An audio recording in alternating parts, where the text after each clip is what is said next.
Hello, and welcome back to the Audible Waters podcast. I am your host, Ralph Jesperson. In this week's video, I am dealing with the topic of testing prophecy, which is something that I have seldomly see anyone actually doing, although the scriptures very plainly tell us to do so. They tend to either cynically ignore them or just assume everything is true. I have always been concerned about the real in spiritual gifts, as I actually read the scriptures over and over when I was young and getting serious for the first time in my faith. During that time, I saw the real healings take place, and I noted that fact. See the link above to the full video on them. I had some other one-time gifts that came out of me, and that bore good fruit as well. Then I went to a vineyard church for a couple of years where they were hyped up on Saturday nights, but as far as I saw, never actually happened. My first encounters with the fake hype burned me out and made me appreciate the real even more. Then, many years later, I began having spiritual dreams, and it was important to me to test these myself, as I did not want to be part of the big problem, but rather part of the tiny solution to the big hype issue that I now know has been there since before even Pentecostalism was a thing. So here is my process as applied to myself. First, as I decide what to do with such a dream when I have one. I share this in the hope that it will help others better understand how to properly judge these things. I have gotten a good track record over the years in discerning my own dreams. So now I have dreams every single night, unless I'm having a really bad night. Most appear to be just kind of random things thrown together that make little sense to me, or they are reflections of certain sins that I struggle with on a daily basis. I have met people who try to journal every single dream they have, looking for some hidden meaning in all of them, but that is to go way overboard in my opinion.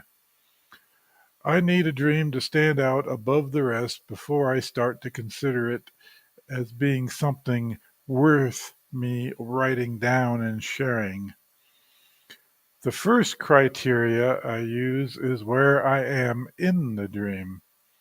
I have figured out over the years that if my dream happens in a church, for instance, I had better pay attention. This has been justified over the 2+ decades that I've had such dreams. Then there is also what I am seeing. I've had many dreams over the years of natural disasters I am stuck in.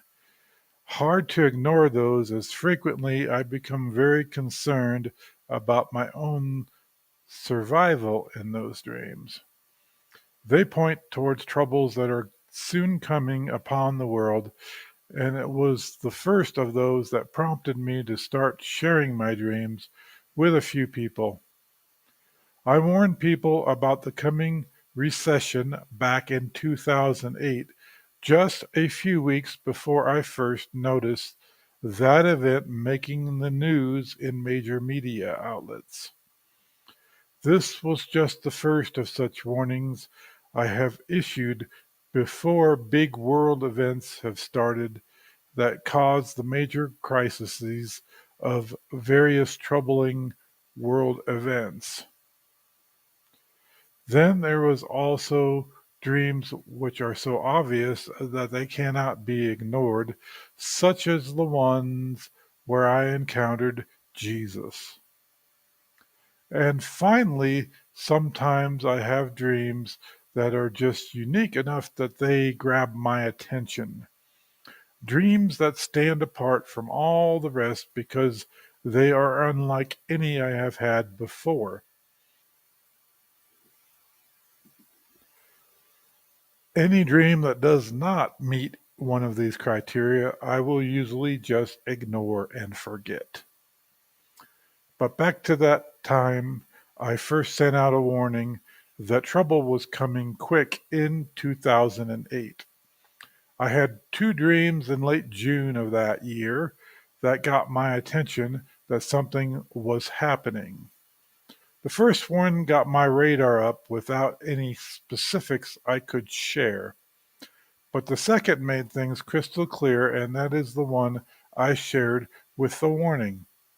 My interpretation proved accurate in only a couple of weeks, which made me confident to keep sharing them in the future. Had it been wrong, I would have apologized and stopped sharing. So, in this dream, I was driving my old small Nissan truck with a shell on it up in northern Arizona somewhere. I was driving on an on-ramp to a major freeway that does not actually exist in real life, to my knowledge. But in this dream, this ramp was blind because there was a tall hill on the right that you could not see past as the road followed around the hill. I was aware that there was a bridge up ahead on the freeway after this ramp merged into the other two lanes, but I could not see it as the hill blocked the view. But I just knew somehow that things were not all right up ahead and that I needed to pull over to the right and stop my vehicle and get out and check things out on foot before proceeding with my driving. I turned the truck off and got out and proceeded to go to the back of the truck and open up the tailgate, where I found a donkey of all things in the back. I took its bridle and got it out of the truck, and the two of us proceeded to walk around the rest of that hill next to the road until we could see the road and bridge ahead finally. But the bridge was out ahead. There was a great flood that had collapsed the bridges going in both directions, so now the road just emptied out into the torrent of the river. There was no one stop there trying to stop the traffic from driving right off the road into the river, and the on-ramp and hill was such that by the time you would see that it was out, it was already too late to stop. So I turned around with my donkey and began trying to wave traffic down to stop on that on-ramp. At that point, I woke up.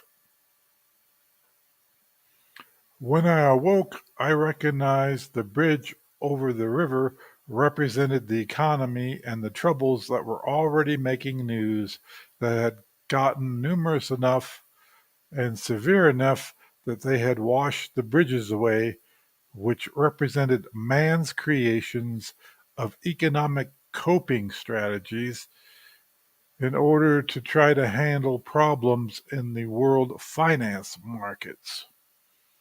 We keep being told that they had created new safety protocols that will make future recessions impossible, and yet those very things keep failing eventually.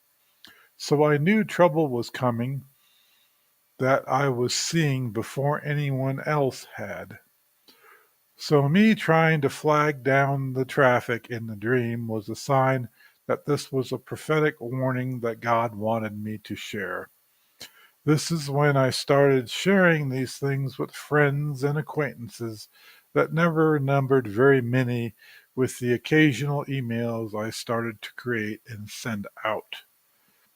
I saw the donkey as representing a need to return back to the simplicity, for when a truck becomes too expensive, you go back to the older, cheaper technology. So a hint that the economy being that bridge that was washed out in the flood. And that is it as far as the dream. and the rather simple interpretation of it.